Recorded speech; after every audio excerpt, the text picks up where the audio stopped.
The following was recorded in front of a live studio audience at the Studio 21 Podcast Café. This is the United Podcast Network. Welcome to the Stock Market Authority Podcast. I'm Bakes, Kevin Baker. I'm going to teach you how to make money in up and down markets. Very few podcasters or coaches cover this. I'll show you how to lock in profits and minimize losses to make you a better investor. So once a week, you're going to know what's going on in the world and the stock market. Welcome to the Stock Market Authority Podcast. Good morning. This is Bakes, Kevin Baker, Stock Market Authority. This is Wednesday, and we're taking a different format this week. I do this show, as I've said before, for my sons, Bobby and Jack. His friends, their friends would join in, and they would ask me questions. And so this is a back to Bakesics presentation, if you will, part of a three-part series. We're going to put them out over the next few months, and this is the culmination of 25 years interviewing thousands of CEOs, thousands of CFOs to get to what really matters in stocks. So the three parts were going to be, number one, cut to the chase, get to what really matters. Number two, what to look for in financial statements. And third is going to be battle scars, things I wish I had asked that I didn't, that now I do. So I'm blessed to have done this with Ed Antoian, a great mentor of mine from Chartwell, and Foster Freeze Associates, may he rest in peace. And by the time we sat down and talked to and interviewed managements, we knew what the heck was going on. So a couple of points I wanted to make. I do this, most people don't, but I do this charts first, fundamentals second. And I've always done the fundamental work, but I always had a promising chart like you see here, AMN Healthcare in this case, and I was surprised by this, man. I kind of pulled this. I had this interview sheet lying around, and I pulled it out, and this is a buy I put together, January 21st, 2013. Yes, 10 years ago. That's how long I've been doing this, at 1268. And by the time I left the firm I was at, the stock was at 40, double my price target, by the way, which is why I don't pay much attention to them. And the stock's at 105 right now. So a huge winner, frankly, much bigger than I ever thought it was going to be. The other part of this is and this is worth the price of admission, I want you to learn how to ask open-ended questions and then shut up. It's very tough to do, but if you're interviewing companies to invest in, or you're at a job interview, it's a great skill to develop. Ask open-ended questions, who, what, why, etc., and then shut up and really listen to the answer. And that's been invaluable to me. I used to go to other meetings, and people would chime in and just show how smart they are and what they knew, and you don't learn anything that way. You learn by asking open-ended questions and shutting up. And then for my University of Houston friends and my Bucknell Student Managed Investment Fund friends and elsewhere, this is a great technique that I want you to develop. Come up, when you decide to buy, write down 5 or 10 reasons why you're buying the stock, and then monitor those. And if those change, especially if they deteriorate, then start getting the sell tickets out. So here we go. This is AMN Healthcare Services. They are a nurse staffing company, predominantly healthcare staffing, where someone needs a radiologist in Poughkeepsie. You need to have nurses down in Orlando to take care of snowbirds in the winter, and flexible staffing. And Susan Salco was the founder, a nurse, and saw this wonderful niche. So I'm going to go through what I came up with as my buy reasons, and then I'll go through how the interview process works. They went from 10 to 100 managed service provider accounts, meaning they had a hunting license where they basically were the first call for anybody at a particular hospital. If they needed any kind of specialty, oncology nurse, radiologist, etc., they would get the call. They had acquired med finders, and they were paying the debt down faster than most people expected out of free cash flow. They had debt at 5 3/4, and that interest expense line was coming down more rapidly.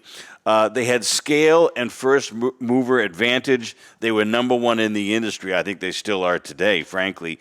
This is a big one. Obamacare helps them. I know this sounds dated, and I know you're younger than me, almost all of you, but it's just this simple, and sometimes simple works. You had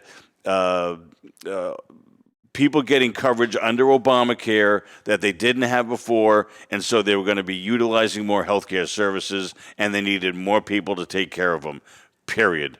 And, it's just that simple. And it was underappreciated at the time. And, oh, by the way, I don't care about your politics or your view on socialized medicine or what have you. It is what it is. It got approved, and it benefited this stock, obviously, dramatically. Earnings estimates too low. When we started this, the earnings estimate was 72 cents in 2014. I thought it was going to be $1. That's a big built-in upside surprise that the street liked. And here's my view on price targets. I keep it simple. I said that the price-earnings ratio was 20, and I don't see any reason why that's not going to be maintained over the next 12 months. I think the real number is going to be $1 next year. The stock goes from $12.68 to $20, up 57%. Again, simple works a lot of the time. It really, really does. So let's get into, picture this. I'm sitting down with the CEO who I've never met before. I know a little bit about the company, but I don't know everything. And this is another great question that applies in general. And I bring this up to Jack and Bobby and everybody else as well. To make this a habit. When you sit down and meet somebody for the first time, I do this all the time, but especially with companies. Say, please give me your path. Tell me what you did before, how the company found you, or you found the company. Then shut up. What have I just done? I've basically said, please talk about your favorite subject, you, and tell me all about you. And I didn't care sometimes if this took up half the interview. I find out that they played lacrosse, they love bowling. I don't care what it was, but it's a great way to start a conversation in any circumstance, in my opinion. So I adopted that. I don't have all the details from this conversation 10 years ago, but I know Susan, the CEO, was a nurse. She, started this at the kitchen table with her then husband, and you could just kind of tell she was really passionate, really cared about it, had a lot of skin in the game, and it was just absolutely fascinating to watch. My next question, pretty important: who are the customers? Who pays you? Who gives you revenues? Then shut up.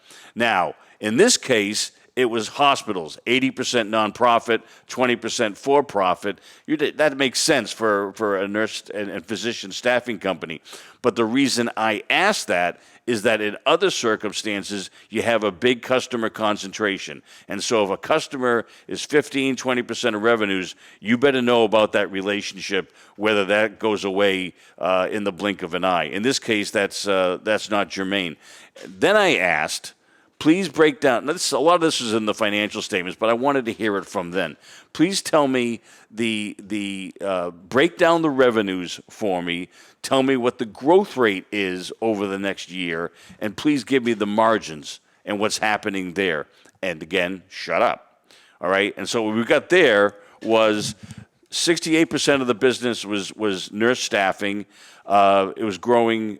It grew 8% the year before. It looked like it was going to grow 20% the next year. Margins were 11.5 and stable there, pretty positive. The locum tenens business, which is physician placement, was down 6.5%, was going to positive. EBITDA margins were 8%, going back up to 10% plus. So then 4% was permanent physician placement. That was stable. So, I knew what to follow up on next time. It's nurse staffing, and is that locum tenens business turning around? And I would ask that every single time I got in front of them. Who are the competitors? In this case, Cross Country was the main one, CCRN. So I had a public company. If I was at a healthcare conference, I could go in another hour and ask them the same questions and almost say, please tell me why AMN stinks and what you're doing about it, or how you're taking advantage of it, and see what kind of responses you got. And it was absolutely invaluable. I always ask about competitive advantage, but I asked it in this way, and I recommend you come up with some version of this for yourself. If the number one salesman of your best competitor is winning business from you, what are they saying? How are they doing it? And then shut up. And find out what they say. And if they say something like, oh, we don't have any competition, walk out of the room because that just doesn't exist. This is the real world, and this is capitalism. But find out what they say, and then you can throw those questions back at the competitor and see what they come up with. In this case, Cross Country wasn't investing as heavily, and AMN had first mover advantage, and they had more nurses, and they had better fill rates. We need someone in Kansas City, and they get the business. Then I ask about suppliers. In this case, it's it's not manufacturing where you're asking, is it lithium or copper supplies or anything like that. It's nurses, but it's also a pretty interesting thing to check on. You have a lot of nurse friends say, what do you hear about these people? Do you know anybody who's working for them? What do they like? What do they hate? What's their reputation, etc.? And I found that kind of useful. Then I ask who the bull analyst is and who the bear analyst is, and find out why their numbers are light. So this was Gary Taylor, Bank of America, I think, at the time, and he put out his first buy in his career on this company right before I met them. Was talking about admissions and ER visits going up pretty substantially. He had just taken them on a road show, so he had sat through the presentation 50 times and saw how they took all the slings and arrows from the buy side about why the hell I should invest in you. And then he basically said, this is years ago, I don't have any Obamacare upside in my model.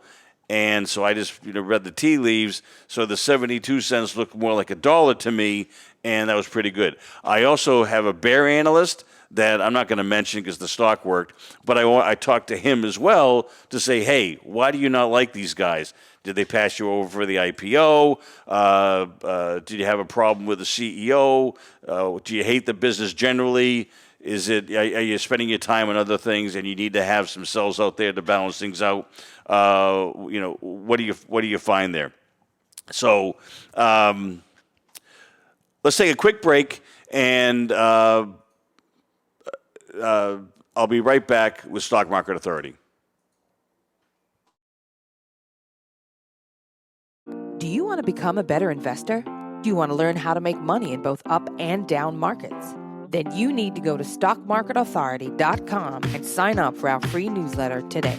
Stock Market Authority is run by award-winning investment manager Kevin Bakes Baker. His aim is to save you time while teaching you how to be a better investor. Bakes saves you time by diving into all the latest stock market news and information so that you don't have to. He reads all the latest articles, analyzes the charts, and listens to all the relevant podcasts. And then once a week, he gives you a breakdown of what's happening in the market. Stock Market Authority is constantly outperforming the S&P and the HFRX. Bakes is going to share with you his weekly stock observations. He'll give you concise insights and show you how to lock in profits and minimize losses. Stock Market Authority is making money in up and down markets. Wouldn't you like to do the same? So join now and let Bakes show you how. Head on over to stockmarketauthority.com and sign up for our free newsletter today. That's stockmarketauthority.com, making money in up and down markets. And we're back. I want to follow up on my thoughts on earnings, and it always mattered to me who the high estimate was on the street and why he was low or she was low. And in the case of this, the range was pretty wide. The low in 2013 was 56 cents. The high was 72. Pretty big range for a small company with 5 or 6 analysts on it. And it really came down to the interplay I had with Gary and the trade checks and all the other things I was doing to say that 72 cents number is wrong, the 56 cents number is wrong. It's going to more likely go to that dollar, and that growth rate change from 13 to 14 is going to surprise even the people that thought Obamacare was going to be a big deal. And Obamacare was very, very controversial at the time, and frankly, no one knew what the heck it meant for all these companies. So you had this sort of wall of worry. You had this dynamic where the percentage increase in revenues and earnings was accelerating, and you see people like the William O'Neills and the Can Slim discipline of the world gravitate towards that and jump on it. And so once the chart confirmed the fundamental work that I had, we jumped on it. And to go from 13 to 20 to 40 over the course of 4 years, 5 years, very, very gratifying. And I wish I had 1,000 of them. But that's how the process works. You go to the you go to the technicals, you see what's promising, you do the fundamental work, you ask open-ended questions and shut up, and you try to be right. And then once things work out, you go to all those reasons. First of all, you have my technical sell discipline, but then you have the fundamental reasons to say, hey, I bought it for these 2 reasons. These are starting to slip. I don't like what I'm hearing from the bull analyst. I don't like what I'm hearing from the competitors. I don't like what I'm hearing from nurses. And then you have reasons to get out. So I hope that's helpful.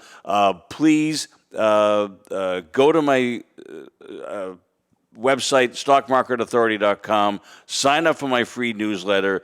Go to Bakes at stockmarketauthority.com. Tell me what you think about Back to Bakesics. I hope this has been helpful. I hope to see you real soon. Take care. Bye now.